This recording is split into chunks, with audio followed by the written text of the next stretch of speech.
We are drafting, ladies and gentlemen, live fantasy football draft on Underdog Fantasy promo code Smitty. Underdog Fantasy promo code Smitty. I'm going to drop that link in the live chat momentarily. If you want to draft with us right now, make sure you get on over to Underdog Fantasy using promo code Smitty, specifically using this bad boy right here. That link right there. And let's do it live. Appreciate you all being here. Live from the FantasyFootballShow.com studios. It's the Fantasy Football Show. Live! Monday through Friday, 7 p.m. Eastern. So we used to have a mock draft animation. I don't know where that mock draft animation went. I've been looking for it for a while, and it's somewhere in here. I don't know if this is it. Remember, it used to go mock. Let's see your mock draft. Where is that mock draft? Is this it? No, that's not it. Mock drafts. I don't know. I'll have to find it because we used to play it every single time when we would mock draft, and I can't find it anymore. But let's get right into the drafts. If you guys have not yet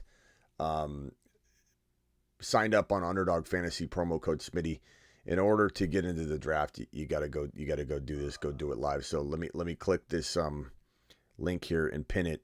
Here's the link. They'll match up to $100 in your first deposit over at Underdog. That link has just been pinned. And to get into the draft tonight, you want to make sure you're signed up real quickly. I'm going to wait a few, like a minute or two, to let people sign up if they haven't signed up already. And basically, we're going to jump into a draft together. I'm going to say go, and then we're all going to jump into the same draft. So first in the building tonight, we're not going to go too long tonight. Still got a lot of things I'm catching up from by going to Vegas and all that. Ron Navy first in the building tonight. That doesn't happen every night. Ron's here probably more than anybody. But Michael KCPA was leading the way for a while. Sick Nasty's been first in the building a couple times lately. Jose Calderon's been in here.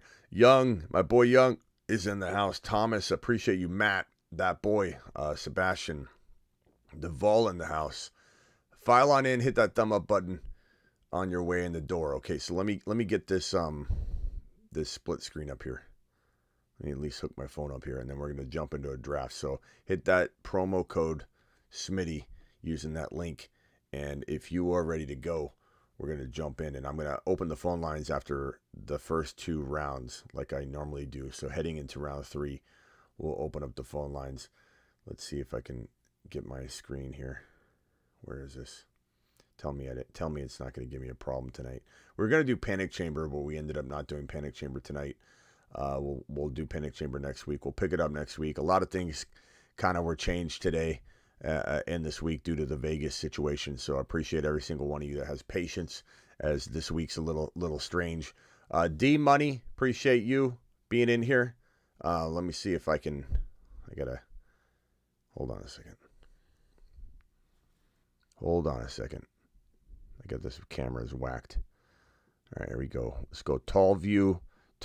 I wasn't prepared. I jumped right in here. Apologies. Tall View. There we go. Okay, let's jump into this draft. Puppy Fast. Everybody click on this. Don't jump in. Yeah, don't hit the green join button quite yet. But we're going into a Puppy Fast. It's the third card over. So if you go to Underdog on the app, you're going to swipe over, click Puppy Fast, and click the green button now. I'm going to wait 5, 4, 3, 2, 1 with the YouTube delay and get in there. And here we go. So draft will be beginning soon. They're filling up the last couple of spots here. Boom, it filled. It filled fast. I got the one pick. If you don't get into this specific draft, just join one right now. Don't worry about being in my exact draft. Draft alongside of us. Use the logic that we're all spitting out and draft alongside of us and crush it. You know, in a way, you're kind of not going to get sniped, and it's almost better. Or some of you are in the draft right after together, and some of us are in this draft. So don't think for a second that it's a bad thing that you're not in our draft. It could be a good thing for you. Okay, so let me expand this real quickly. Hold on. Here we go. All right. Super chat from Salty. My boy Salty dropping a $5 To the moon. holler on screen here. Salty says, gotta run. Please hit my voicemail this show. What's my voicemail this show if you can? I left you my team. Okay, I will do it, and then I'll hold the record button down and give you a response inside the voicemail chat. Salty, appreciate you, my guy. Salty's my dude. All right, Jordan in the house says, what's good, rock out. We drafting together. AJ Lancaster in the building. New mod tonight. What's that mean? New mod today. Jose Calderon, he's been here. You took some time off, Jose? Oh, God. I timed out on JJ. But that's okay. I don't have a lot of JJ, so that's fine. Sitting here timing out on the one pick. That's right. We're going to go JJ. To be honest with you, every time I go Ja'Marr Chase, I need a couple of JJ teams. I need some JJ shares, so that's fine by me. That's actually preferable. Maybe I force myself to do some different things in this draft. But thank God I timed out on one of the top two guys. You know what I mean? So... already starting it off with a timeout. Unbelievable. All right, let's go to the board view and look at it. JJ. It's okay. I want JJ. Ja'Marr Chase, Cooper Kupp, Tyreek Hill, Christian McCaffrey.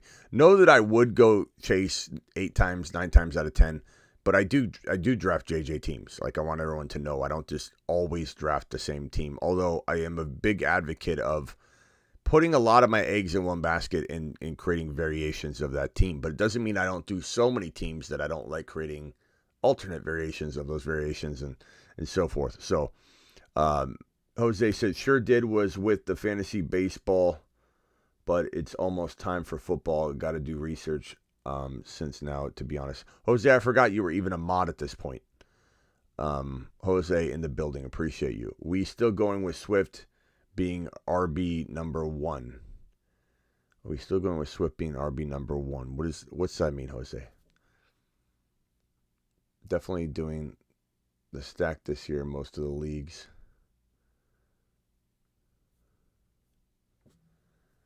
I'm in with Ron Navy, says Who Dat Gator. Who's in this draft here? So we got well,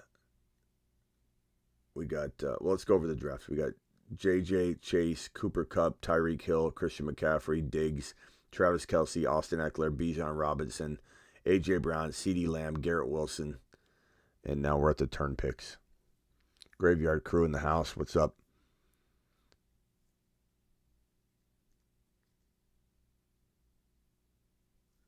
Any mock drafts? Not yet, Diddy. We will be getting into them, I promise you. This Vegas trip kind of wore me out, and I didn't have time to prepare for that. And it takes a little more prep work to do a mock draft in correlation to this, or in connection, in side by side, whatever I'm trying to say, in parallel to this. My brain's not working.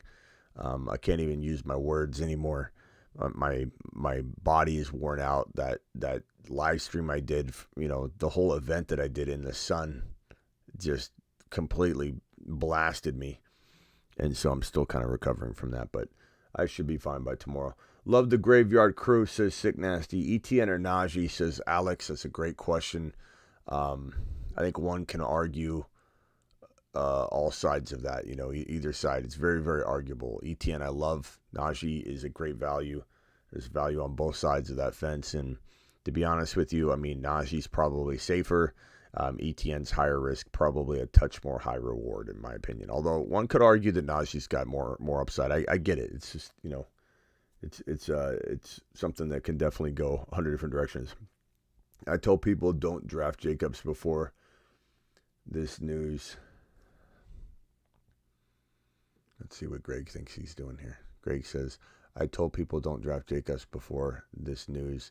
Now I look like the smart person. Yeah, because that hasn't been going around this channel at all, bro. He literally walked in a no Jacobs room and says, told you. Told you, Smitty.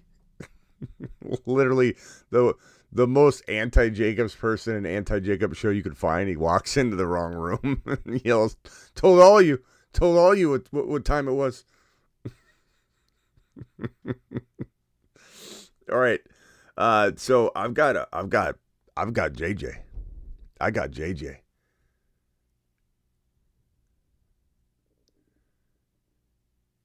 Okay. What's Lego says I don't play fantasy, but pick up Justin Watson. Okay. All right. Look, I knew Tony Pollard was going to creep down into the third round, and he is going to potentially fall down there. I'm going to say, give me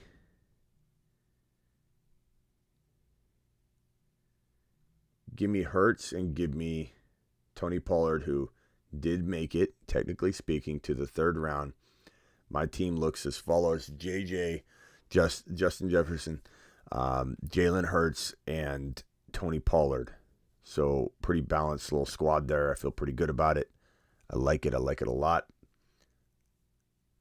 Greg says, I'm feeling wide receivers this year in the NFL mock draft. We love going wide receiver early when we can. We don't force it. We're not drafting positions up in this mug. We're drafting players, baby.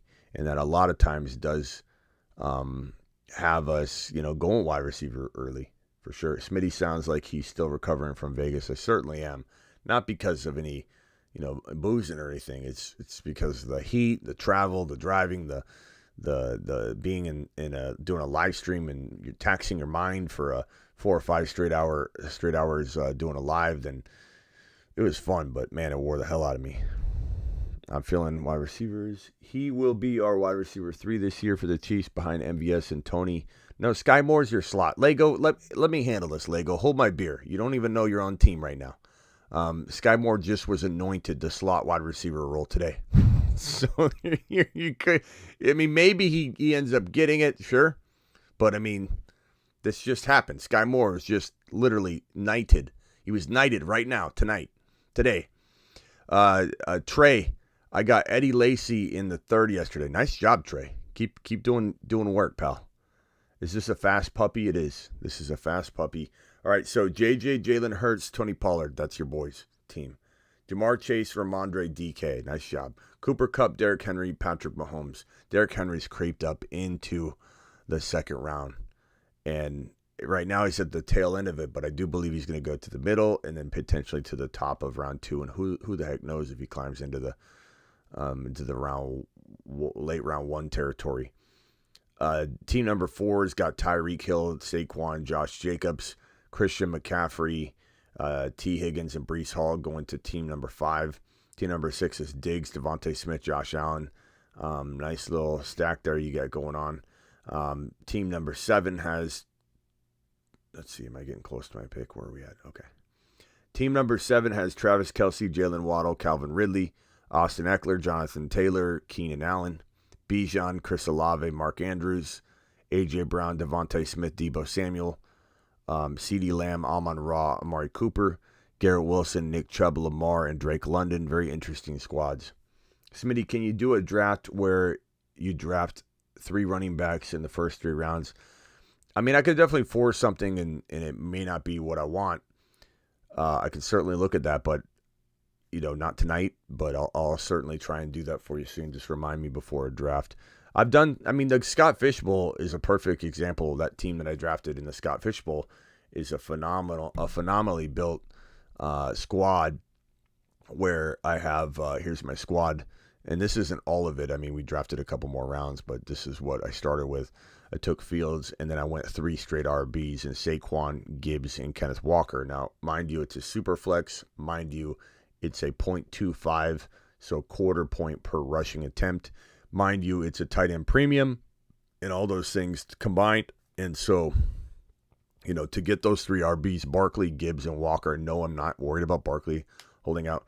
And then to get Deebo, Love, Christian Watson, Alvin Kamara, Pickens is great. It's a phenomenal start there. All right. Hopefully this guy IP doesn't snag my boy. Don't snag my boy. Jose, I think you're easier to find. I'm not sure what Travis, take care of that for me. I don't know what he's asking. Okay. Don't do it. Don't. Yes. Attaboy. You get DJ Moore. You go get him. Who was that? Miller, you go get your boy. Okay, don't let anybody. Let me just take a gander around. So we're gonna go Kenneth Walker here, tail end of the 4th round. So far, my team is Hurts, Tony Pollard, Walker, Jefferson. Loving that squad. This sucks. I like that. I got 2 great RBs.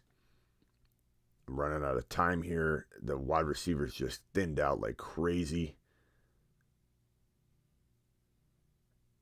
I don't love Aaron Jones, and this is kind of crazy to go three RBs here. Here's your 3 RB approach in a way, just doing it differently. But I mean, I just didn't want to force a wide receiver there. We're gonna go a little late wide receiver shopping at wide receiver 2 and 3. Anyway, so this is my Scott Fishbowl team over here. I think it's a phenomenal squad. This one is a little weird, but good. I still like it. I mean, JJ Hurts. I could have went Hawkinson, but I wanted to go stacking the RBs here, and I start all 3 of those RBs, so it's not like it's a waste to grab Aaron Jones there. But going wide receiver light isn't always people's favorite approach in a best ball, but it's interesting, and it's one I find myself doing more than other people because I believe in my wide receiver sleepers that I'm getting later. Smitty, thoughts on Kenny Pickett as an underdog QB pick? Yeah, I mean, in best ball, I think he could have big games. I don't know that he's going to be top 10 or 12. Phone lines are open if anybody wants to dial in. I don't think he's going to be top 10 or 12, but could he have top 7 to 12 games? Certainly. Certainly, and that's what makes best ball so fun is you don't need to, you can get players that. Let's see here. What's this here? D-Class says, yo, guys. Yo, please pray for me, guys, today. I had my hopes up for some injections that would supposed to give me pain relief. It made things worse. It's been 22 months of doctors and tests, and I just want to be due. I'm sorry, bro. Everybody throw a prayer emoji up for D-Class. I don't know what D-Class is going through, but it sounds like he's in some pain. And maybe the injection you got, bro, it's going to take some time, and then it comes circling back around and helping you. So please try and keep the faith on that one, pal. D-Class, following up on that, says, going to try to get some sleep. I love this community more than y'all know. D-Class, keep us in your ear. We'll talk you to sleep. You know what I'm saying, pal? We'll tuck you in. D-Class to the moon. D-Class, this one's for you, pal. Ron Navy, you're live. What's up? Hey, Smitty. What's going on? Everybody's tired today. I'm tired. You sound tired. D-Class is going to bed. I think we all just need to shut it down. Sometimes those injections, if they were steroid injections, because I've had a lot on my back, but listen they up, take D-Class. time to take effect, a couple of days. Yeah, listen up, D-Class. Don't lose faith yet. That stuff might take a minute. You know what I mean? Yeah. Ron Navy knows what he's talking about on that. All right, Ron, definitely, and I could have went McLaurin with this team, but I went JJ, Jalen Hurts, Tony Pollard, Kenneth Walker, Aaron Jones. Kind of an interesting, because there's not as many people in this draft that are our community. I went. Let me answer this phone call real quick. Yeah, 952 caller, you're live. Who's this?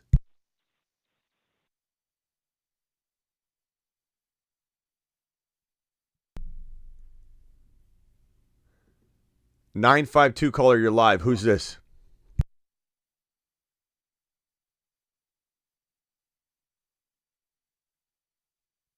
I don't know what they want. Okay. Anyway, sometimes people just don't. Opinion on Kadarius Toney. I love him, 2K. I love him. I think this is like, there's not as many people in this draft that are from our community, so I'm definitely gonna probably get some wide receivers I haven't even looked at it yet that I like, and that's why I went this approach. How do you like Aaron Jones, Ron? I took him in the 5th round. What are your thoughts on Aaron Jones? I think we had a discussion about this the other day. Yeah, I forgot. Where you said you didn't like him as much. Yeah, I don't like him. I don't like him in like the 4th round. I don't like him in the fourth round, but I don't I think, mind him at 5. yeah, I think he'll be all right. I like him. I mean, him and Dylan, they'll do their normal thing like they do every year. Yeah. Okay. So here's my team so far. Tell me what you think. I don't think I made a mistake because like McLaurin was there when I was drafting, and so I took Aaron Jones because I think that's a great fifth. I think he's a good fifth player. I don't like him as a fourth rounder. I think that's where I might have said I didn't like him. I forget. But Aaron Jones in the fifth round, I'm okay with. So I got Tony Pollard, Kenneth Walker, Aaron Jones. I got Jalen Hurts at quarterback. And instead of going McLaurin, I went Aaron Jones, but I still got Kadarius Toney and George Pickens. I feel pretty good about that squad. I don't have a lot of stackage going on, but that's okay. You know, I'm not for sure somebody that needs to have that happen. Someone said they couldn't hear you. Ron, talk real quick. All right. Can you hear me? Yeah, I think I fixed it. And I got this caller in here. He keeps calling. 95 whatever caller. Who's this? You're live.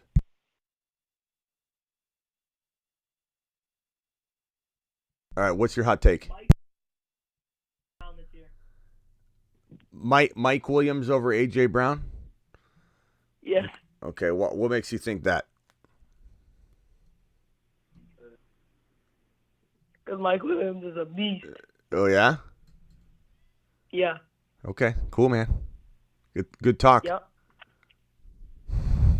Some people, bro. You're live here. You're live. Sounded like a teenager. Yeah, 412 caller. You're live. Who's this?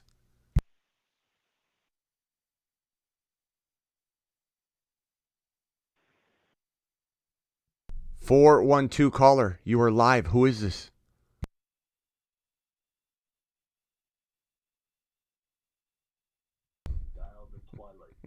Hello? Hello. I like Mike Williams. Because he's a beast. Matt's cousin. Matt's cousins have been calling in like clockwork. Yeah, whatever. So, what's your team look like so far, Ron? Oh, my team. It's a super stack. And I didn't plan it this way. It just happened. It's Trevor Lawrence, Bijan, Henry, Calvin Ridley, Christian Kirk, Jordan Addison, Treylon Burks, and Evan Ingram.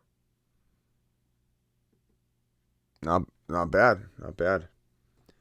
The teams here, I mean, get this team in column 12 here is Garrett Wilson, Nick Chubb, Lamar Jackson, Drake London, JSN, Kyle Pitts, Dalvin Cook, Zay Flowers. Pretty good team. This Gibbs team, I think that's got to be one of our people. Let's see. CeeDee Lamb, Amon-Ra, Amari Cooper. Amari Cooper in the third round is really high for me. I can't get behind that. Not with Christian Watson and London and ETN and Jahmyr Gibbs all on the board now. He did end up getting Gibbs on the flip, but Amari Cooper, that pick I don't like at all in the third round. But Gibbs is phenomenal. Alexander Madison's okay in the fifth round. Hollywood Brown. Maybe that's not one of our guys. I'm not sure. I'm trying to see which one. This is a very Smitty team, and the Fantasy Football Show team. Aaron, I think, is our guy. Bijan, Olave, Mark Andrews, Christian Watson, Chris Godwin, Akers, Gabe Davis. I mean, we don't love Gabe Davis this year. I loved him a lot last year. I admit, Gabe Davis, like you said, Ronnie, he's been hurt, but at the same time, I'm not a fan of him this year, and I'm not afraid to change directions on it. Submarine Ron says, Blind Larry. What's up, Blind Larry? Glad to see you in here, pal. What, Ron? You were big on him last year, and I know why you feel disappointed because he didn't perform the way you expected him to. Yeah, I just think Kincaid's so much better of an option that it's easy for me to let go of Gabe Davis and say, Gabe, I'm washing my hands from you, Gabe Davis. You absolutely disappointed me, and I'm stepping away. So, it's the same thing. He could come back this year. He has the talent to do it if he's healthy and perform good. So, I don't know if I'm washing my hands over per se. Yeah, I guess at this cost is probably why I brought it up. At 7th round value, that seems out of place. All right, let's see what else is available here. Jameson, I'm gonna queue him up.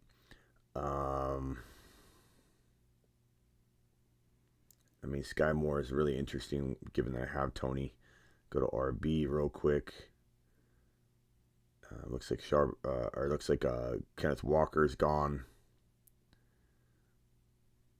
I thought you took Walker. I'm sorry, my brain is fried. Kamara. I can't even think. Kenneth Walker, Kamara, same thing. No, I'm just kidding. Of course, Walker's got. I know. I was looking at Charbonnet when I said that, so I'm gonna get Charbonnet with one of these picks for sure.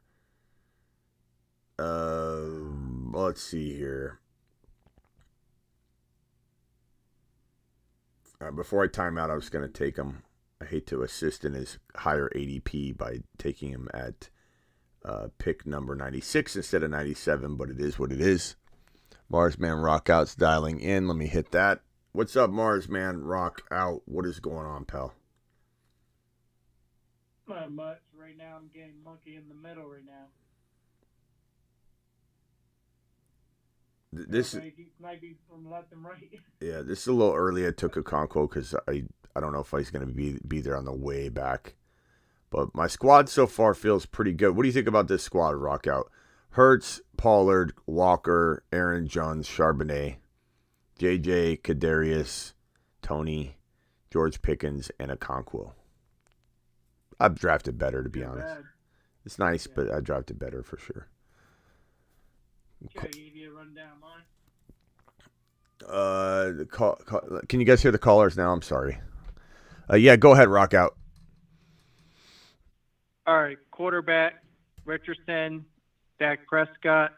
Running back, Barkley, Etienne, Pierce, Kamara, Herbert. Wide receiver, Lamb, London, Tony. Matthew says, will Pacheco miss any time with that injury? Good team, Rock Out. We don't know yet. A lot of times PUP is something that you do this far out. You're not. It's not like he's missing weeks or anything yet. He's not being put on the PUP for the season. Don't worry about it. Sometimes teams just want to have more spots to make decisions before they cut down rosters and such. So it's like, hey, you're not out there doing much. You're rehabbing. Let's get you off the. Let's get you out of the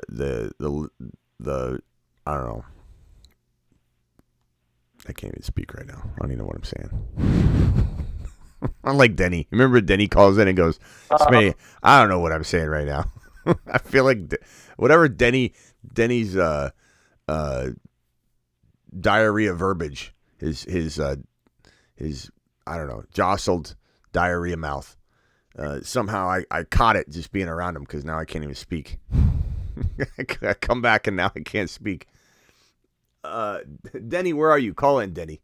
It was so nice meeting Denny, though, in Vegas. It was funny. He was so disappointed, though. You should have seen the look in his eye when I thought he was Wasabi, because that guy King Wasabi said he'd be right there, and so he goes, Smitty. He goes, you know who I am? And I'm like, and he sounded so normal. I was like, King Wasabi? He's like, no, it's Denny. He's so mad. Poor Denny. It's Denny. Oh, shoot. Where did Hawkinson go? Hawkinson went in the middle of the 5th round. A.T. Perry was put on the pup list. Yeah, and Pacheco, let me pull up some Pacheco news real quick while we're sitting here. But Pacheco, he had some surgeries. He had the shoulder surgery and the wrist surgery, so like he's still, probably rehabbing some of it, but I'm not like overly concerned here in July 18 about him not playing in September. There's nothing like new. It's just rehabbing and such. But let me see if there's anything on Pacheco that I can read from today. And I'll put it up on screen if I find it. Isaiah Pacheco. So here's the latest thing on Pacheco. It says, Athletics reporting the Chiefs hope Isaiah Pacheco labrum and hand returns midway through camp. Pacheco suffered a torn labrum and broken bone in his hand as a rookie. He played through the issues, but ultimately needed surgery for both after the season. He is still recovering and it isn't expected to be ready for the start of training camp in July. In his absence, rookie Prince. This guy you need to keep an eye on for sure. Prince has been looking pretty good. Prince will see most of his run on special teams as a rookie, but could be a target later. Pacheco is delayed in recovery and all that. So like Prince is a guy you gotta like keep tabs on, because he's definitely, someone that could become relevant later. Let's see. I'll take McKinnon here. And how many wide receivers I have? I still only have 3 wide receivers. I just look at this wide receiver dry zone for me, and I just continue to punt it. I just don't. I'm going to go Dalton here. Vamp's in the house. Yeah, Vamping the building. Vampy? So if anybody's wondering about Pacheco, that's the Pacheco news. There's nothing significantly concerning. It's just he is recovering. They don't want him to re-injure anything. It's not a big deal to be, he's still working out. He's still doing things that he needs to do. But he's such a hard runner. I mean, this guy played on the injuries. You know what I mean? So I'm not concerned about him missing time. But here's the news here if anybody wants to read it again about Pacheco. But keep an eye on Prince. He's a really good, rookie running back. But as the report says, and it's very true because of the nature of Andy Reid with rookies and how he handles these, young, inexperienced kids, he's probably not going to be anything but a special teams player at first. It would be like catastrophic injury to Pacheco that would maybe vault Prince into the starting 1-2 first and second down role, and McKinnon wouldn't really, his role might not change. Like, that's the thing about some of these players like McKinnon is everyone might think he's going to go into the starting role if Pacheco went down, but he probably wouldn't. He'd probably just stay in his current role, and Prince would come in and take first and second down duties, and Pacheco would be on the field at the same time sometimes and also play wide receiver and third down situations and all that. So make sure you guys, watch Prince if you're going Pacheco, because McKinnon's a great cuff, but he's also a great standalone player. Like McKinnon's got almost like Gibbs compared to Monty type of relationship in terms of touches, Pop is going to set the NFL on fire. Did my 22nd through 26th best ball mania drafts today, says James Young. James to the moon. To the moon. Doing best ball like a boy should. Why? Let's see. Good call. What, Pacheco's such a bad bet? Why is Pacheco such a bad bet? Because he's been injured. He's a rookie. He's a rookie that played through his injuries. Like, what more do you want? You know what I mean? Like, it's one thing, Ron and Rockout, I don't know if you guys agree. It's one thing to be like, oh, he got hurt and he disappointed. He got hurt and he still played. Like, what more do you want? What more do you want than a guy that, I mean, part of you wonders how long he's going to last doing that. But I'm just saying, like, it's not like he disappointed you. He came out, he balled out, broke a bone on his hand, tore his labrum, and he just kept playing. Like, it seems like a good bet to me. I mean, he does run awfully aggressive, but he seems very easy to cuff. I don't think it's a problem. And again, you couple all those starts between those KC guys, but only give yourself like the one starter points. You're getting a top 6 to 7 running back through 17 starts by only using one of them, and it's pretty easy to know who the starter is from week to week. It's not like they run a committee. They rotate, but they don't run a committee mid-game. Do you guys like Pacheco? I do. I like him a lot. I like it. We like him. I like him. Dude's a monster. I'm gonna go.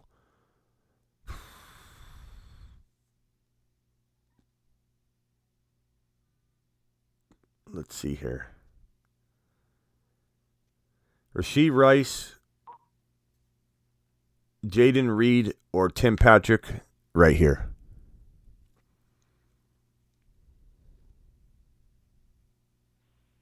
St. Patrick's sneaky. Yeah, he feels pretty good right now. I mean, the team's calling him the number one. You know, like how is he going to fall from the number one to the number 3 or 4? You know what I mean? That's the kind of way I look at it. Is if he's being called the best wide receiver in camp, they'll find a way to use him. But we'll see. CEH never panned out for the Chiefs. He didn't, Lego, but I mean, I don't really blame it fully on Clyde. You know, last year he was really, really good in the beginning of the year. Clyde was on fire the first month of the season. And then it was kind of a combination of Pacheco and McKinnon. And I wish Clyde would get, I was hoping that somehow Mixon would get released, go find another home. I'm not wishing him not to have a home. I'm just saying I wish he would have went somewhere else. And they would have traded the Bengals for Clyde and just give him a shot to play with Joe Burrow because Joe Burrow loved him. I just would like to have seen Clyde get a better shake. I know everybody's fantasy football world is very, very full of he didn't deliver, he sucks. You know what I mean? Like everybody always comes to that conclusion. When somebody doesn't deliver, they suck. You know, he's trash. He's not good. He didn't. But like Clyde had a lot of upside. He definitely proved he could score points. I mean, his first game was a big game in the NFL, his rookie opening game, and then he got hurt, which is part of the problem, obviously. But then, you know, last year he was on fire at the beginning of the year, absolutely on fire. How many touchdowns did he have in the first 3 or 4 weeks? It was like. You said who? Clyde. How many touchdowns did he have in the first 4 weeks? Let me find that game log. Clyde Edwards-Helaire. Like 2 or 3. Maybe 4, 3. Let's see here. Game log. 2022. I know it was like the first couple weeks, first 3 weeks. Yeah, I'm not saying he's going to work out. I'm not saying he's going to bounce back. I get all that, but you look at what he did receiving. It was touchdowns in one, and then he had that was a receiving 2 touchdowns. He had 2 of them. Then in week 3 and 4, he had rushing touchdowns. Well, week 4, he also had a receiving touchdown. So he had 2, 4, 5 touchdowns in the first 4 weeks. Yeah. You know, it's like. He also had another touchdown in week 7. Yeah, for Ron. Then he was dead for that. I just feel like, you know what I'm saying? Like, I feel like he just gets like this bad shake and everyone acts like he's garbage. I mean, these touchdowns are crazy. This is a nice amount of production here. So this is coming out of like what Ron just said. This is weeks 1 is at the bottom. So week 1 at the bottom, and it works its way up. He had two touchdowns. Then, like Ron said, 1 touchdown in week 3, and then 2 touchdowns again in week number 4. 1, 2, 3, 4. And he was just, you know, the yardage was decent too. 92 yards. He had 74 yards. He had almost 80 yards in that week 1. So it just, you know, I understand people are going to say he's trash, he's bad, blah, blah, blah. But I would love to see him go to a place where he could be counted on. Like, even like Miami or something where, you know, they would want to use him or something. But it's crowded there. I'm not saying that it's good personnel-wise or whatever, but I'm just saying like an offense where he could thrive and be used. And since he was kind of the best. It went to bases last year. They started out with Clyde Edwards. He was killing it. And then it went to McKinnon, and he had those killer weeks. And then after that, it turned to Pacheco. So they had 3 different running backs that had 3 different hot spots during the year. Mm-hmm. Yeah, like I said, if you add up the 17 starts with who was the starter, I'm not saying combined anything. You can only pick one of the three players to use their points. If you use 17 slots, draft slot or player, point slots or whatever for that each week, it's a top 6 to 8 running back, just depending on your scoring. But I just really hope he gets another shot. I don't think he will. I don't know. Yeah, you're talking about his rookie season. Of course, he went through bad stretches. We're kind of talking. I don't know if you guys are talking about Clyde still. Yeah, Dell in the 14th in our draft. McKinnon was a top 5 running back in the last 3 weeks. McKinnon was a top 5 running back not only in the last 3 weeks, but there was a stretch there, even in the middle, where he was the number 1 running back 2 straight weeks in a row. McKinnon's like a secret weapon.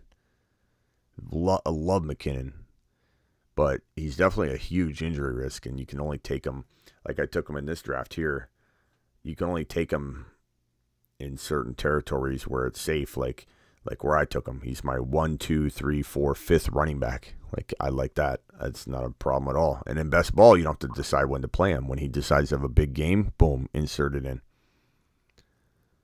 You can tell somebody actually cares about Clyde. I do care about Clyde. Not only was I very high on him, and I know a lot of people were, and I know a lot of people think I just wanted him to work out so I wasn't wrong. And you're not wrong. That's human nature. Because I don't feel like I miscalculated Clyde. I think Clyde just didn't work out. Sometimes when a player doesn't do well, there's only so much you can do. You can't really. Not everything's gonna work out. Players, look at Javonte. What if Javonte gets injured again? Then it's just gonna be one of those things where, damn it, we never saw it ever happen, and I felt like it was going to. I knew it would have, but. If Clyde goes off in week 17 for 2 TDs, Pacheco expected points per game was 6.7 in 16 games. You're shocked his expected points was 6.7 his rookie season. We got a little debate going on. A little debate here on the Clyde front. It always is controversial. People will literally trash Clyde to pieces because he was a first-round running back, even though it was the tail end of the first round in the NFL draft. He was a first-round fantasy running back, and he crapped the bed hardcore. Regardless of why. But, people are going to be upset at that. But the funny thing is the people that are most angry at Clyde will say something very, very, blanket, he's bad. He's trash. Clyde's horrible. Clyde has disappointed massively.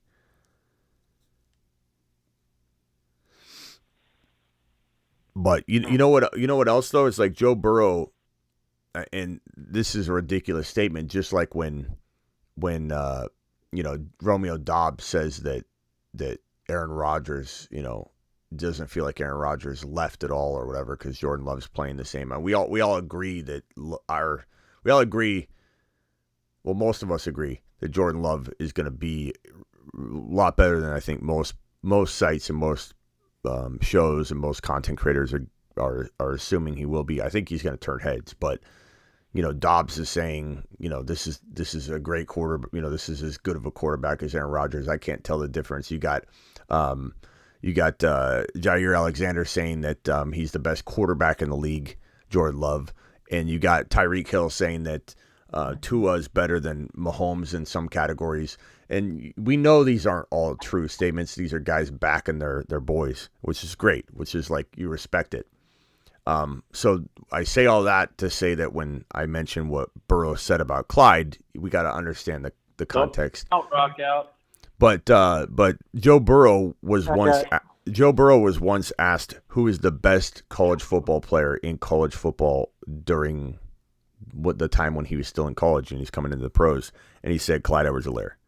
He said Clyde Edwards-Helaire was the best football player in college, all of college, every player. And the crazy part, again, I'm not saying that is something that people should, consider right now. Right now, Clyde's not worth much at all. He just got drafted probably because we're talking about him. But He's around 16, 18, 19, undrafted player. So please understand what I'm trying to say here. But Joe Burrow played with some of the best players in college football, defensive side, offensive side, most of which were on his team. You know, we're talking about some of the best wide receivers. We're talking about like JJ. We're talking about both Bosa brothers. Like Joe Burrow played with some of the best players in college football. And Joe Burrow said Clyde is the best player that he's ever been around in college. So that's all I'm saying is that there's upside. I'm not trying to say that that's an accurate statement. And all I'm saying is I hope he gets a shot. I hope he gets a shot. I hope he gets a shot to go play somewhere and be shifty and do some damage. But the truth is maybe he can't stay healthy, and that's part of the problem. You can't. The best, ability is availability. You always hear that. It's true. And, he's been injured a lot.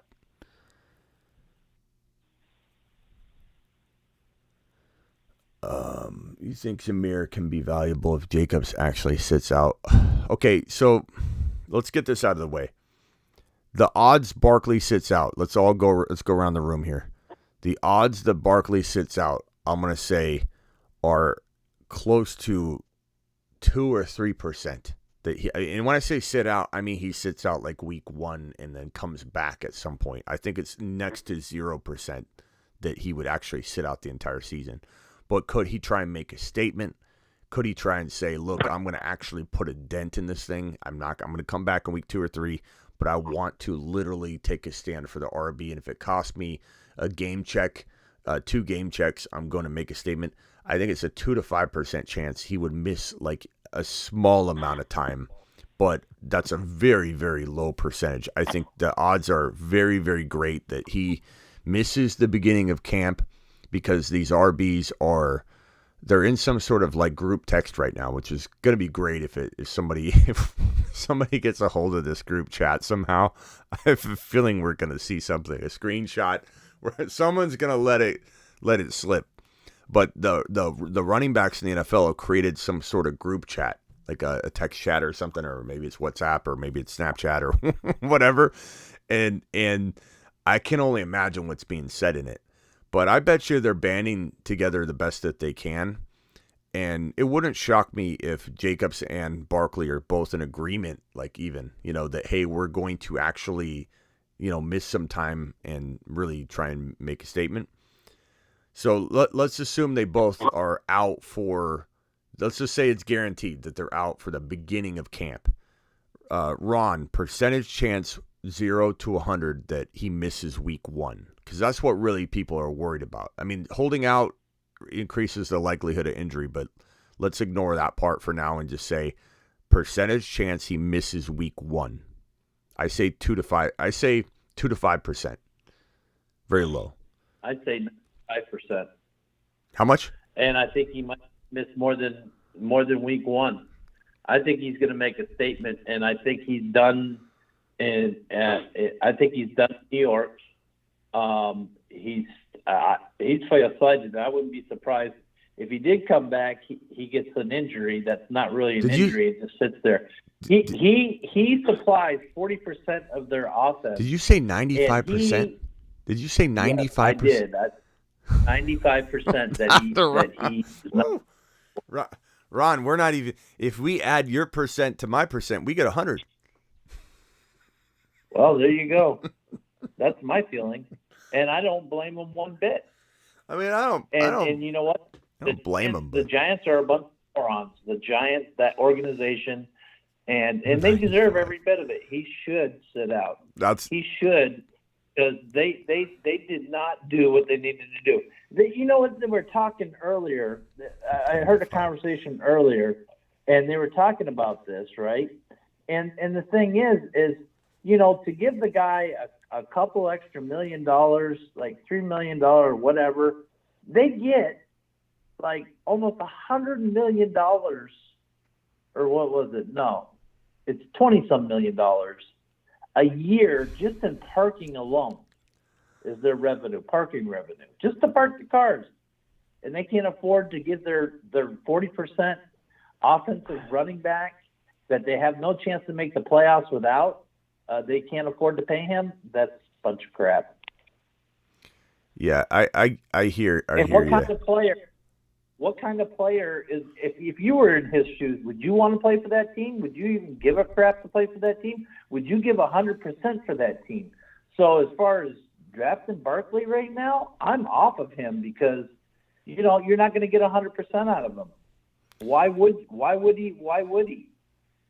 I mean, conserve my body, trade me because I don't want to be here no more, and go somewhere next year where you conserve your body because he's getting to that age. I wonder. Here's the thinking. No, wait. Am I remembering correctly? If he holds out and doesn't sign his franchise tag at all, I believe the team still has his rights or the right to franchise, not his rights, but the rights to franchise tag him again. If I remember correctly, unless you hold out that lets you go from the obligation. Pittsburgh franchise tagged Lev Bell. Oh boy, and then he said, Lev Bell, and then he sat out all year, and then maybe that does free you up. I kind of forget it's so rare to happen. I kind of forget if that frees you from the obligation of being franchise tagged again the next year. Yeah, you know what it might be because he's technically not under contract. Yeah, you know what? I'm pretty sure, thinking about it now logically, he's not under contract. He's not with the team. I just wonder if they still have the ability, though. I'm pretty sure because he doesn't sign the contract and the next calendar year approaches, he is not on a team. They can any team that doesn't support, any team that doesn't support you doesn't deserve you. If you have the talent of a Saquon Barkley and they put all their resources into Danny Dimes and they just leave you at the hang saying, oh, we could just bring in Barkley on the tag and screw him because running backs get screwed anyways. Well, that would piss me off, and I'd be like, you know what? No, screw you. Yeah, I hear you. The one thing, and I'm not trying to say I agree with the NFL or teams at all. The only thing I would say, if I was to try and play devil's advocate, which I don't even really feel like the NFL or the teams deserve a devil's advocate, to be honest. But if I'm trying to play devil's advocate, I would again come back to the market is setting itself, though. But I agree that they need an assist because it's like in a weird spot. It's in a weird spot where the last contract that was double digit per year, so 10 plus million or more, was in 2019 for an RB, and it was Nick Chubb. And so the fact that the top five average is like in a weird place, it's lower than it should be. It's the lowest position, I believe, other than kicker in the entire National Football League. The franchise tag average of the top five salaries for running backs, 10.1 million, is lower than any position in the National Football League other than kicker. And so that's got it's like almost pouring more bad on the bad because now the franchise tag is such a low number. And given that Barkley didn't get to assist in making one of the top five salaries bigger, now it's even lower. And it's just putting a worse number on the table for these franchise tag players, and it's like it's out of control low. So I think it definitely needs to be corrected somehow. I agree with that part, but I will say that like you wouldn't see this happen with wide receivers because everyone's going to compete to go get them. The market, the supply and demand, the demand is not high for our running backs, whether we like it or not. And I agree that you need an RB and you should want an RB. You should want to pay an RB. Like I agree with all that, but like at the same time, is it, and it's just the question. I'm not saying I don't think it should. I'm not saying my answer would be no on this, but is it the league's responsibility to go and try and fabricate a new market for RBs when the teams are telling you it's not in demand? We don't need it. We don't necessarily are willing to pay it. And if we lose because of it, that's on us. And teams are not losing because of it. You know, each year, teams that are winning, they're doing it with rotations. Like it's historically, it's proving to work. So I'm just posing the question, like, is it fair to go in and manipulate the market that is literally marketing and governing itself and saying that, like, okay, if let's say Barkley's right and he goes and bets on himself and plays at $10.1 million this year and balls out and makes the Giants regret it, then he's going to help shape that narrative the next year. But if these running backs sign big contracts, they go out and get hurt, then what? Like that, then all of a sudden these teams are like, well, look, we just got screwed. We're not doing this again. Lev Bell screwed the Jets on his deal. And the problem with RBs, and like here's what I'm saying, and again, I'm not trying to argue that I don't agree or want to change it for RBs, but RBs have a short shelf life. They have they after their, especially if they're first rounders, they get the 5th-year option on top of the 4-year deal, and then they're done. Like, why would a team give a running back that's on going into his 6th year, his 6 year, a long-term deal? They wouldn't, because they're done. It's a 4 to 6 year shelf life max for RB. So the only solution is they get paid on a different scale from the beginning. But past that, you can't force a team, and I don't think you should force a team to pay running backs more when they're 27, 28, 29 years old. I think that's wrong, but I think maybe this needs to be hit on the rookie level only, because a running back's valuable year is only his rookie year. That's it. His rookie contract. Running backs are not worth anything market value wise. They aren't after their rookie contract. Like, you can't give a guy entering his 6th year a 3 or 4 year deal. So like, it has to be done at the rookie level. There's just no other way and taking away the franchise tag for running backs, or my solution was to make the running back franchise tag the number one salary that is currently out there for running backs for the 1 year, or maybe it's 120% the number one salary. Make it to where a team just will never franchise tag a running back. And that'll help kind of self-correct and guide it. But you know what I'm saying? Like, I get what you're saying, and I totally think somebody needs to step in and help, like, rectify and correct the market. But I think teams, it's hard to justify fabricating it if it really doesn't exist to them. You know what I mean?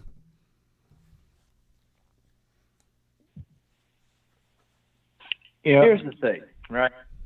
Here's what's going to end up happening. Right now, they are devaluing the running back position so bad that, all these young athletes coming up through high school, going to college, and it's going to start at high school, nobody's going to want to play running backs. No, they're going to be like, no, that's not a future for me, because running backs don't get paid. And in the end, agreed, it is about the money, not the love of the game. And agreed. I don't think you're wrong on any of that. But still, unless the solution is take away the franchise tag, and I think that's like the most you can do. Or like I said, you make the running back franchise tag the number one running back salary in the National Football League for that 1 year. So like, let's say somebody's making $18 million right now per year. Then instead of doing a top 5 average for the running back, who's the top paid running back in the NFL? Oh, you're over there, $18 million. You want to franchise tag him? You have to give him the number one salary for 1 year, and then teams won't do it. Like, those are the only solutions. To change anything else is like pretty unfair. And it's like the market's going to govern itself. Like I said, if a wide receiver became a free agent, there's such a bidding war for the wide receiver that he's going to get paid. It's kind of like when your house goes on the market during a buying market. Like, you could literally, like, let's say your house is worth $400,000, and you literally say, guys, I'm going to put it up for $390. It's worth $400. It'll sell in a buyer's or in a seller's market. It will sell for $450. You could literally list it for $390, and there'll be a bidding war for it, whether you tell them you are only asking for $390 or not. Like, with the running backs, there's no demand. I think that, like, it has to be done at the rookie level. Like, say, like, Bijan and Gibbs, they're in the best position to help RBs, and that they're now getting back on the map as not only round 1 guys, but they were both taken in the top 12. So that's a good starting point. If there's some way to, like, springboard off that and say, like, look, you're, running backs, I don't know, even if it's insurance. Like, you know what I mean? Like, what if it was like the league helped cover some of the salary of an injured running back, you know, so the team didn't. I don't know. I'm just trying to think of a way to make a team want to invest in a running back. But how do you force it? How do you force it though? And it's all false saying they don't need running backs. That's a bunch of crap. It's all charade. They're trying to put the, you know, that is just like Cheap labor. saying, oh, well, you have to draft wide receivers first 3 rounds in your draft because the running backs ain't worth nothing. But yet you got somebody like Saquon Barkley that makes up 40% of the offense and really makes you into a playoff team. Without him, they're not a playoff team. Everybody knows that. And he's valuable, just like Henry's valuable, just like all these running backs are valuable. So you remember you remember when the rookie scale got changed? I mean, maybe it's like I said, maybe it starts at the rookie level. Maybe Bijan Robinson should be the highest paid running back in the National Football League. You know what I mean? Like that's how I see it. I think that the rookie contracts are the tough part because a rookie running back comes in and he's not allowed to make bank, you know, and you're not allowed to pay them their value. Like in the NBA, what did Wemby sign for? Does anybody know? Not sure. Baseball and basketball. Yeah, what are the basketball contracts? I don't know. I don't even know what the salaries are for rookies. Is there a scale that they keep that holds? Whatever China agrees to pay them. I think that that rookie running backs should, if their market is like, if I was going in drafting Saquon Barkley, if I was drafting Bijan Robinson, and I feel like I'm stealing from him by paying him a rookie salary. Like I feel like this guy's gonna walk in and become the best running back in the National Football League, and I'm just gonna bleed him dry for 4 years, and then his 5th-year option. And then what? Like, and then I'm just gonna discard him. Like that part, I agree is crazy. Like I feel like rookies. Wemby got $55 million. I just think there's a discrepancy between the NFL and like other sports for rookies. Like that's where it really lies. I think that solves the problem immediately. Wemby signed a 4-year, $55.2 million rookie deal. Like, see, that's the part that I don't get. Like, how does Bijan Robinson and the top rookies, like this rookie scale is stupid. Like that's probably where it's got to start. That's probably where it's got to start and end. Is the rookie scales have to change? That's probably what it is. That's the only solution. Cap on that's when the RBs started getting screwed. Yeah. Now, the way you could look at it is if you draft a running back, you sign him to a 2-year rookie deal. After that 2-year, he's up for whatever. That protects the team. They know what they got in the guy. And if he ends up being great, then he can go after a new contract after 2 years. Yeah, shorter rookie deals or untapped, or at least somewhat untapped rookie contracts. Because the only problem with that, I think the reason why the rookie scales like got the way that they got was because you'd have players not signing. You'd have, you know, like rookies being drafted and they literally would be like, I want to be paid like the most money in the NFL. Like Bijan would probably be like, give me $50 million guaranteed, you know, and then the team. Well, you know what I mean. And then the team would be like, crap, you know, we drafted this guy. Now he's going to want the world. We don't have the money. And so like the rookie scale is there for a reason. I get that. But I just feel like it's ridiculous that for the RB, that's their only contract. That's their only contract. Like look at Eckler. Eckler wants this 3 or 4 year deal and he's 28 years old. I mean, he's kidding himself to expect it, but I can understand why he wants it. And he earned like a big bump. He earned a huge raise, and they didn't give it to him. And that's what I think could happen with maybe Jacobs or Barkley that we weren't really anticipating or talking about, is the adjusted 1-year contract that any team can do, even on a franchise tag player. I've been saying that they're getting $10.1 million no matter what. That's true if they sign their deal, but there is still the possibility and it's rarely ever used, which is why we've never talked about it. And it's rarely talked about by people that really know the rules of the NFL, because you can't really know everything inside out, especially when it relates to like contracts where we don't see the contracts. We rely on people telling us the information like Schefter and Rappaport, and then we digest it and break it down. But there's a 1-year adjusted contract, to my knowledge, that, let's say Barkley's not signing this 1-year deal, where they can adjust that franchise tag number, let's say from 10.1 million to 15 million. Almost like it's a bonus. It's almost like it's it's just an adjustment. It's called a 1-year, I believe, adjustment contract or something off. And so they could technically say, look, we wanted to give you 2 franchise tag amounts guaranteed. So they essentially said, instead of 10.1 million, Barkley, here's our 3-year deal with 2 years of money guaranteed. 10.1 times 2, or essentially came out to 22 million. And he said, no, I don't want that. And he walked away from that. And honestly, I don't blame him for walking away from 22 million, because if he does ball out on 10.1 and can still get 22 million next offseason, that's 32 million versus getting 22 million and then at the end of the 2-3-year deal not getting a $10 million deal because he's older. So it could work out for him, but at the end of the day, I mean,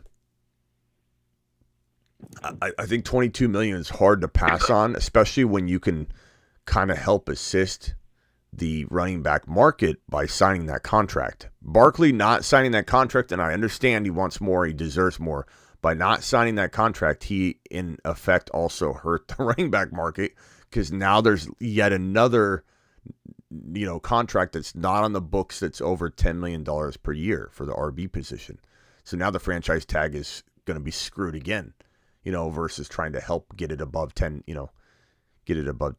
He would have got a $22 million deal, would have helped kind of nudge the $10.1 million upward a little bit instead of having it probably go down. I don't know what it's going to be next year, but I know the franchise tag for RBs used to be like 13 or 14 million, if I remember correctly. I think Lev Bell's was like a 12, 13, 14 million dollar franchise tag, and now it's 10.1 million. It just keeps dropping. Soon it's going to be 8. It's going to be $8 million, which we'd all love, but What if these running backs all got together and they went to Barkley and they're like, dude, sit out the season. We'll make up the lost pay for you. And they all just chipped in and covered his salary of the salary he loses just to make a point. Yeah, I mean, this could be. Look, like I said last night, the actor strike and the writer's strike in Hollywood right now might be a weird timing for this, and you might see the NFL players looking at that stuff and then kind of get nudged in a bold direction. You know what I mean? Like that, we talked about that last night. It's an awfully stick together. Yeah, it's an awfully. Why can't the running backs stick together and go on strike? It's an awfully ironic timing that I think could maybe drive the running backs into a more state of banding together. But the other thing too, though, is again, what can you? At the end of the day, it's got to be on the front end. It's got to be on the rookie side or on the franchise tag side. Because there's only so much you can tell a team to do.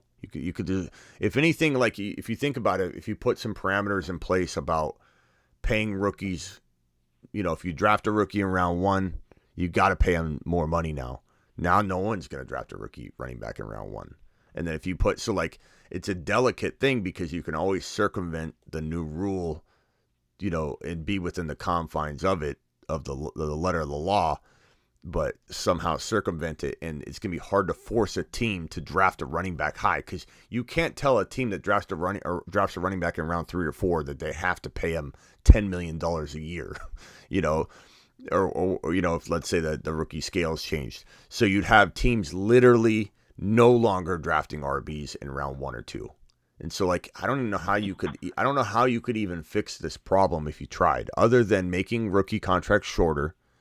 And that would thus make a running back like Bijan look like in his prime when he's looking for a new deal. That and taking away the franchise tag are probably the only ways to fix this. There's no way to force it. There's no way to force a team to draft a rookie high and thus that's where the problem lies. Like, you just draft him in the third round. Where the NFL Players Union is not looking after their players. Actually, they should go to management and they should tell the running back. They should back the running back position and say, okay, these are the demands of the running backs, our players, and this is what they do. And if not, we're giving them permission to walk and go on strike, and then run your teams without any running backs. See how that works out for you. You know what? You know what's also weird? I heard today that I didn't know.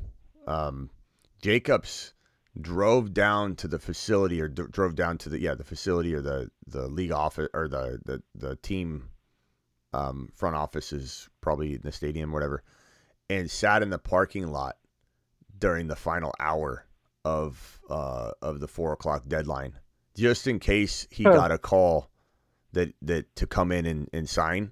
He was in the parking lot and sat there the entire hour just in case, and they didn't call. So Jacobs was really hoping that they were going to come to the table. Tony Pollard, we heard rumors that they were still potentially looking, then they weren't, then they were, and then they weren't. Ended up being that he was not really ever in a position to get a long-term deal. They may have toyed around with it earlier on. Barkley, now Rappaport reported on this, and I believe that this is all pretty true and accurate. I got to start putting the topic on the screen. We've literally been talking about Barkley this whole time, and I need to have this up on the screen. Rappaport said that the team offered Barkley a rather decent offer at first, and this is when Danny Dimes and Barkley were racing to be the first one to sign their contract, and then it was fully expected that the remaining party that didn't sign the long-term deal would then be franchise tagged, with the hope that they could still work a deal out. But guess what? The emphasis on doing it was going to be very much, watered down. So Barkley was offered a pretty decent offer. I'm not sure if I trust what I'm hearing, that it was probably the best offer he's gotten.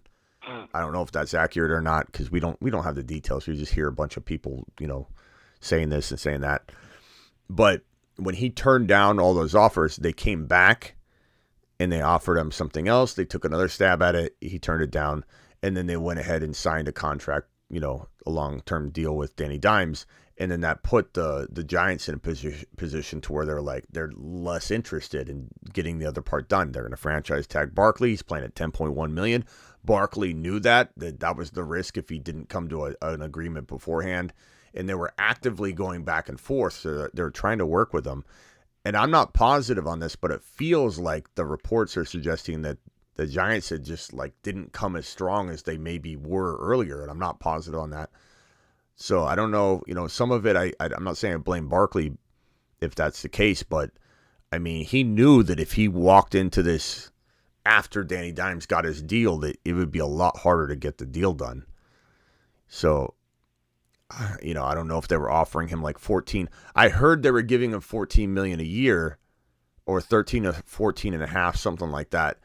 And if they were going to guarantee the 2 years, that would have been upwards of $28 to $30 million that they would have potentially been giving him. And maybe that went down to 22. And that's why he's been not even, interested or something. I don't know. Tough to know what really happened or went down, because no one's going to exactly tell us. And I don't know who I trust right now with some of these numbers. But it's crazy, man. It is a shame all the way around. I just don't know that you can police it and make teams pay running backs. I don't think it's possible. I think the best solution is what we kind of kicked around, is shorter contracts. That way the market controls itself. Who's going to leave Bijan out there? Think about it logically. Bijan, rookie, first rounder. Jahmyr Gibbs, rookie, first rounder. First rounders always have the 5th-year option. Second, third, fourth rounders, they don't. You just have a 4-year deal. Then you franchise tag if you want to keep them. But Bijan, 4-year contract with a 5th-year option. The team's going to literally put him in a box for 5 years, and then they can franchise tag him the 6th year. He literally has his whole career in that 4 to 6 year window. He's not a 7-year, 8-year, 9 running back. I mean, that's not the way the NFL works anymore. So Bijan's he's screwed. At the end of the day, he's going to be screwed out of getting the big fat contract at the end of his rookie contract. But think about it from this perspective. If Bijan was only allowed to play 2 years on his original contract, who's going to leave Bijan out there heading into his third year? Looking like a monster, 1,500-yard monster, scoring 14, 15 touchdowns, taking the league by storm. Bijan Robinson is going to get paid. He's going to get paid big, and he's going to have 10, 15 suitors begging and licking their chops to get him in. They're not going to be doing that coming into his 6th year. So it's really the only solution. It's a good solution, though.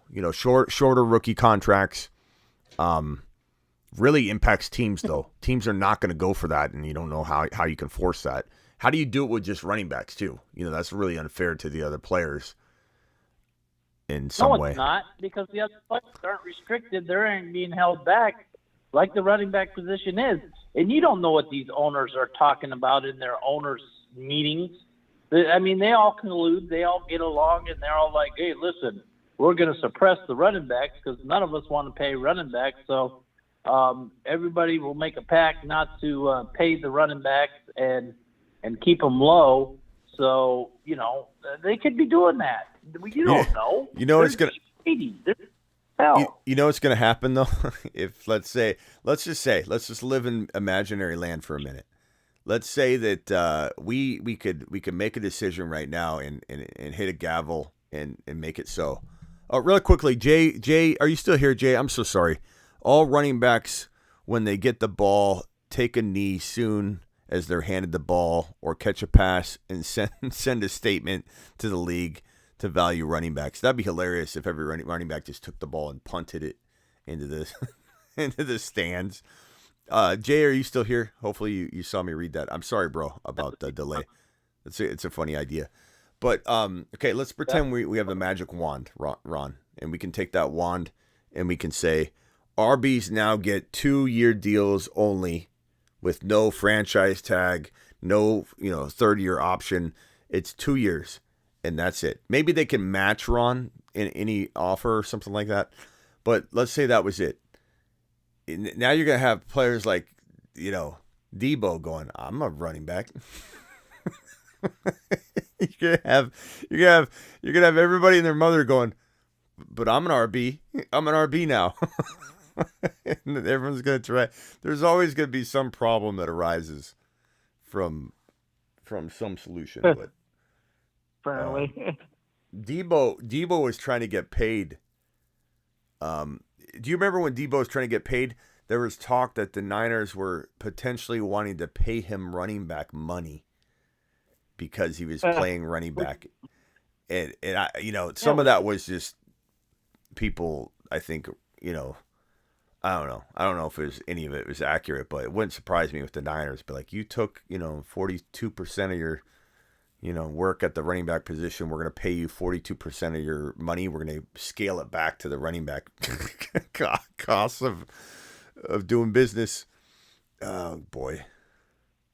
It is hard to feel bad for someone making $10.1 million though. I will say every once in a while I catch myself and I'm like, wait a minute, why am I feeling bad? James Young gifting 5 exclusive memberships to the moon. James, appreciate you, James. Dropping it large. Do you ever remind yourself of that, Ron? Like every once in a while, do you ever go, why am I fighting for this guy who's making $10.1 million? Why? everything's relative. Am I really feeling bad for this guy? Boo-hoo. $10.1 million. You know how much money he makes in advertising too?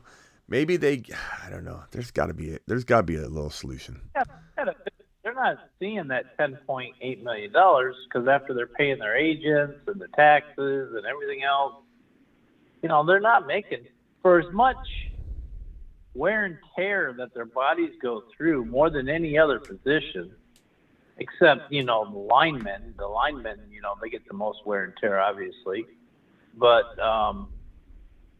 as far as skill positions go, it's the running back that has the most wear and tear on their body, and they're not getting fair money. That's just like, for years it's always been like the pay discrepancy between men and women didn't feel like they just they were getting paid like they should. The men were always getting paid more than they were. You know, it's the same type of thing, except in the NFL, the running backs are the women. You just got to wonder if there's anything. I think we've already said it. I think it's just a shorter rookie contract. That's the only solution. I'm telling you. Otherwise, it's gonna 2-3 years. Otherwise, it's just gonna be circumvented within the confines of the rules. Otherwise, it's gonna be just we're not drafting RBs then. And then you got like with this thing that sucks is the RB just made a comeback. Like Gibbs going in at the 12th spot, Bijan inside the top 10. Like this is the year of making statements. Like running back is back, baby. I'm not saying that happens next year, but that is a huge victory for the RB. And it sucks that could be squashed, you know, that momentum. But we'll have to see. Hey, I gotta run, boys. We've been live a lot longer than I expected. It's an hour and 20-minute show, which is fine, but I'm exhausted. Rock out. Any final thoughts? Good little discussion. I think it was nice. A couple people said a nice little change in conversation. I always like these convos. These are always kind of fun. Rock out. Anything else? Yeah, I would say they should like end their contract like after like 2-3 years and have no franchise tag so they can go in the open market. Yeah, I think it's the best solution. And then, or if the franchise tag is there, it's the number one salary. Like I don't even think that's a bad idea for every position, to be honest. You know, because like think about it. What's the design of the franchise tag? To say we love this guy so much, we're gonna just freeze him in place. Okay, so if you love him that much, maybe you should give him what the number one salary is at the position for the 1 year. I think that's the best way to do a franchise tag across the board, even for a quarterback. Like if you want to franchise tag Lamar Jackson at all, you should have had to pay him what Jalen Hurts is getting paid for 1 year, you know. And if you don't want to do that, then let him go. You know, why do teams have to, you know, have control of a player? You know, because having control of the player is you're trying to manipulate, you know, their ability to leave and make them slaves. Mm-hmm. I mean, it's why they call it the prison tag. It's a total prison. Yeah. It's a total prison move. So force their hand. If you're gonna make someone a prisoner, pay them the number one salary in the National Football League, at least for the 1 year at that position. That's perfect. You know, like, would you complain if you got $50 million as a quarterback for the 1 year? No. You know, you'd be a little mad that you couldn't go out and get the 50 times 4. But if like you were so good that the team's like, we're not letting you go, you shouldn't be able to franchise tag a player more than 1 year either. If they say, Lamar, we're not letting you go, we're going to franchise tag you, guess what? What are you making over there, Joe Burrow? $40 or $55 million? Guess what? And you know what? They should make it to where. I was gonna say at the end of this, at the start of the season, whatever the number is. Like, let's say Burrow signs a deal, then guess what? Lamar gets that raise immediately. I don't know. Something like that would really make teams not franchise tag players, or just take away the franchise tag. Just take it away, shorten rookie contracts, and then move on. Top 2 average. Yeah. I just think it would be great to be like, I'm the number one paid player in the National Football League. You franchise tag me, you're paying me the number one amount of money in the league for the 1 year. That's how much I cost, baby. Number one. That would be pretty sweet. Yeah, force their hand. Yep. All right, boys. Appreciate you. Right. Ron, any final thoughts, Ron? No, it just pisses me off that they manipulate these people like they do. Ron says 95% Barkley misses week 1. I said 2 to 5%. Together that equals 100, though. Just so people know. Rock out left. But what do you guys think in the chat? What, Ron? I said Barkley needs to be the one to make the statement. You know the reason why he is a top running back. He's a top tier running back. Everybody knows that. He makes up 40% of their offense. They're not a playoff team without him. he needs to make a statement, and If I- he needs to make hard statements. If I had to dissect and psychologically break down his tweet, though, I would say that for him to miss week 1, he's going to have to get worked up and change directions, because the way I take his statement, it is what it is an acceptance of I'm moving on and I'm just going to get to work, and it is what it is. Like, you know what I mean? Like, I think if he, and I'm not saying he can't change his direction, though. You know, if he starts getting these group chats and they talk him into it and they're like, hey, you know, you stand up. And he's like, you know what? Screw that. I'm standing up. But that specific tweet, it is what it is. In my opinion, I read it like he's accepting of it. He's pissed off. It's going to take him a while to get over it. The dust has got to settle. He's probably not showing up right away. He's going to make him suffer a little bit, but it is what it is. You know, sucks, but it is what it, like, that's. It is what it is to me that, all right, well, I gave them a chance to do the right thing. They didn't want to do the right thing, so it is what it is, and they're not going to get the best version of me at all. Or that it is what it is, I'm sitting out and I'm making a statement. Yeah. Never know. Because it's not just him. It's the whole position that's suffering. And I really think that these running backs, they really need to get together, because if the NFL Players Association won't back them and won't do anything about it, then they need to do it. And Yeah. even if it costs them money, the long run, if they all were like what's his name said in the chat, basically punt the ball, what's the NFL going to do? Yeah. What are they going to do? Put them in football jail? They're going to suspend them? Well, then you have no running backs then either. So God, you know how effed they're going to fantasy send the football. kids to the running back. You know how effed fantasy football would be, though. Like, we can't afford that from a fantasy football perspective. I know that their lives are important too, and I'm just trying to analyze it from my life, from my perspective. Can you imagine if we, coming off of last year's Bengals, Bills, you know, the debacle of not letting Joe Burrow and the Bengals and those players like you had, Ron, play, that debacle of fantasy? Can you imagine what would happen if, let's say, the RBs, all of them didn't show up or something, and you had all these best ball drafts, you had fantasy football, like, I can't. Everybody would in the B position though, so it would work out, because everybody would get the same point, no points. In the I went running back heavy, position. Ron. I went running back heavy, Ron. Well, I'm in trouble. I mean, But I got Taysom Hill. Taysom Hill ain't in that group. Taysom Hill goes straight into the lineup, baby. Straight in.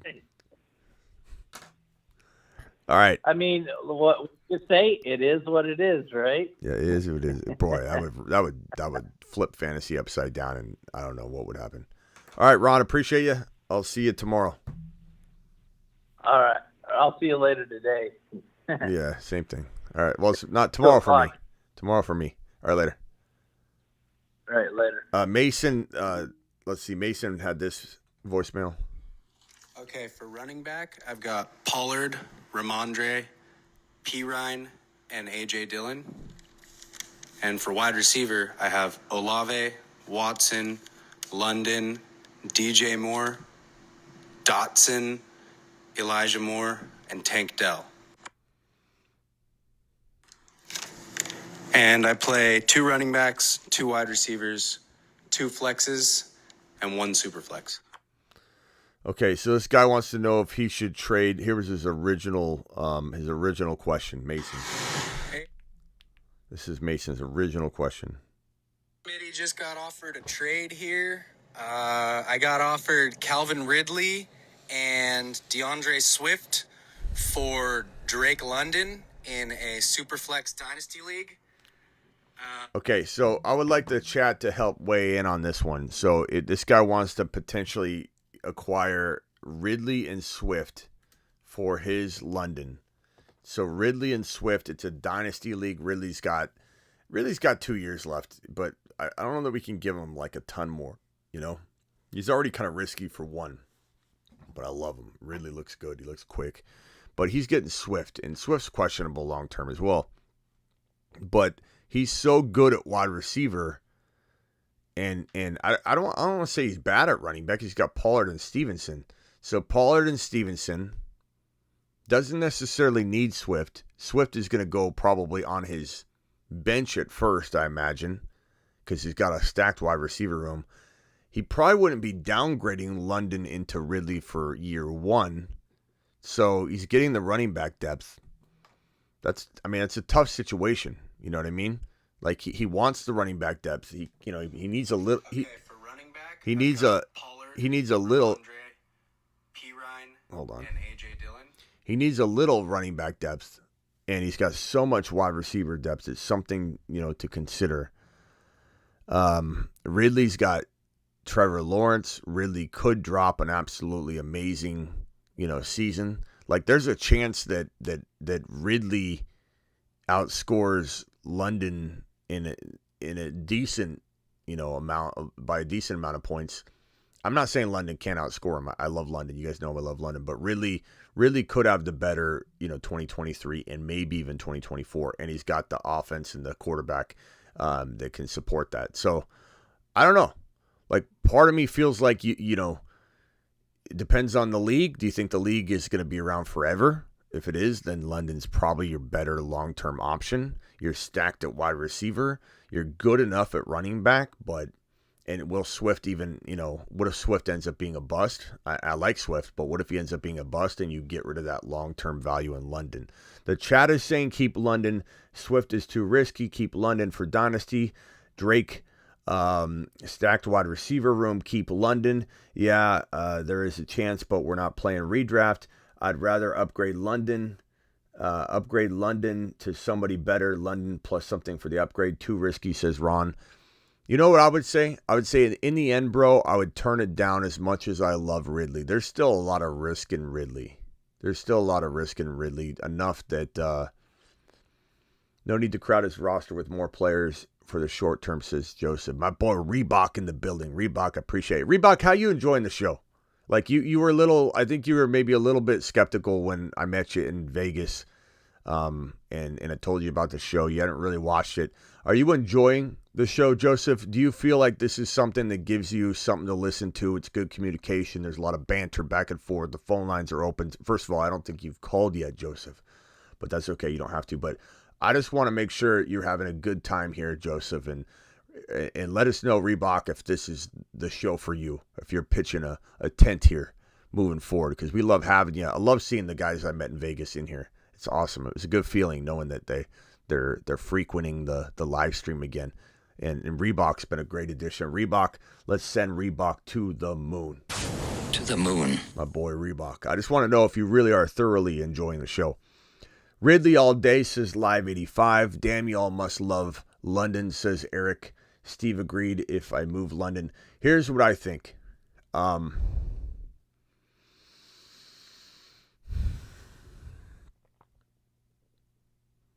Ridley looks good. It's interactive. Yes, love it. Thank you, Reebok. Appreciate you, my man. God, Ridley's looking good right now. Ridley's quick. Ridley looks amazing out there. It would have shocked me if Ridley played 2 to 3 years elite. And that's enough time. Like, I love London. You guys know I love London. It's a tough call for me. I like Swift. I like London. I like Ridley.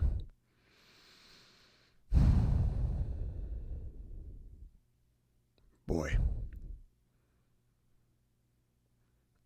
I guess my one thing would be, can you just upgrade? Can you just go get a running back straight up?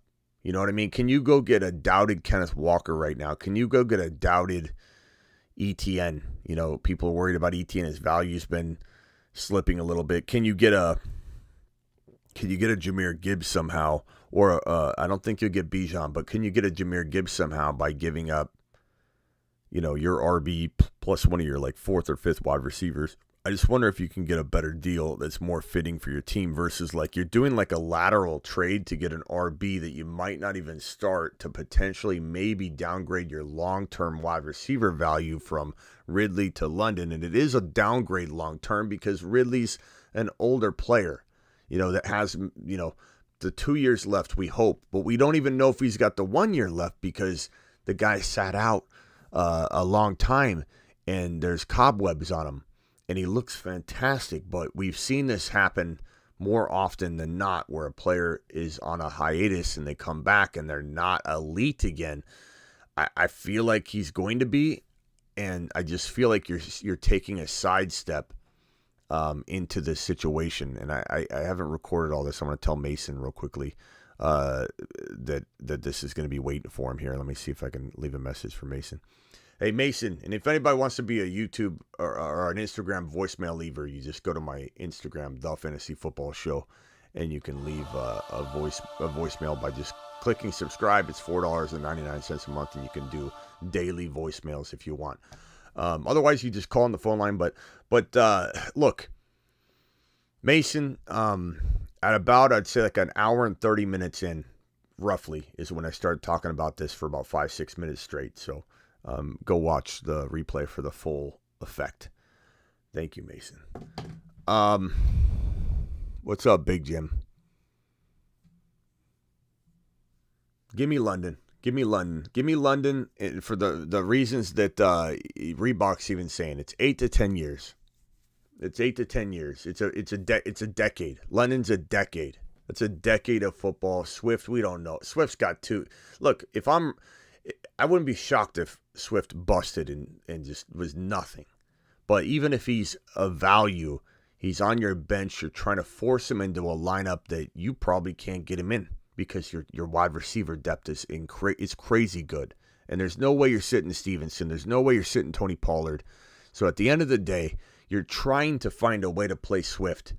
And what's Swift going to get you more than, 2 years? Like he's an RB. He's injury prone. We like him in 2023.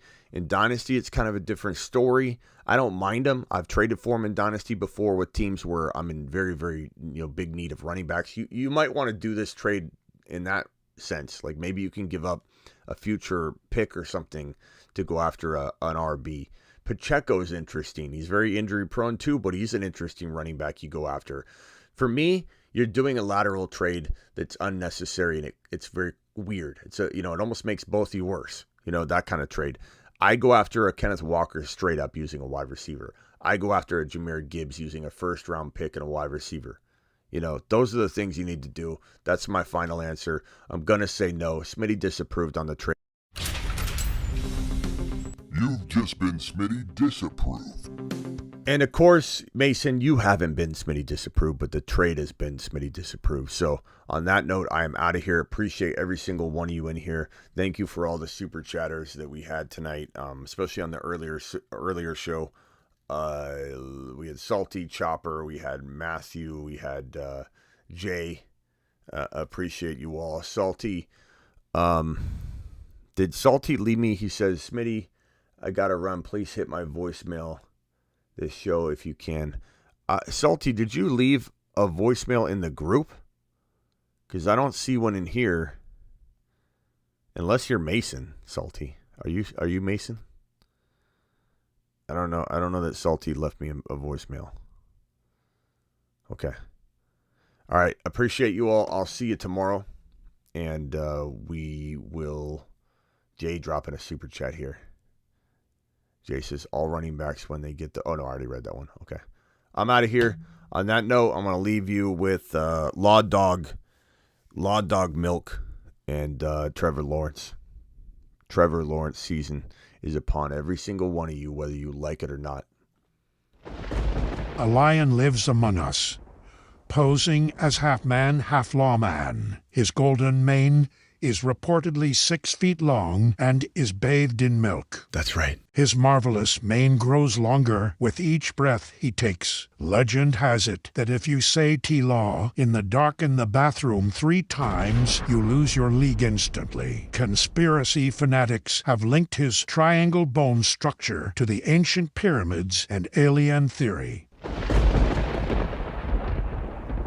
And how does he get such a glorious mane, you ask? Well, he soaks his mane in Law Dog milk. Law Dog milk for manes on sale this season. Soak your mane and win a league. Law Dog milk.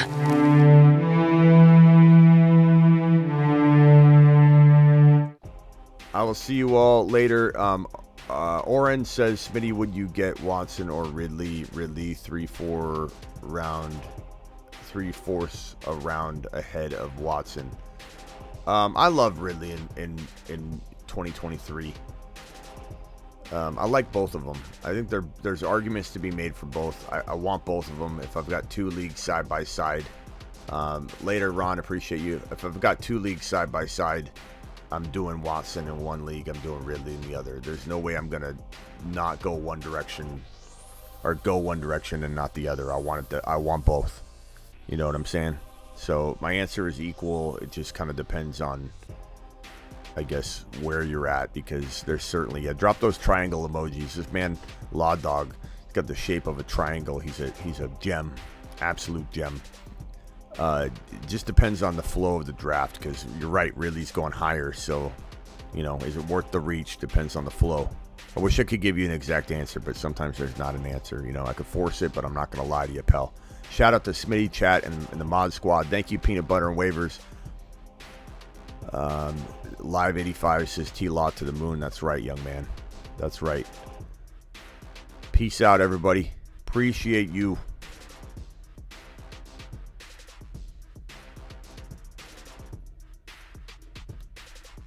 Get breached.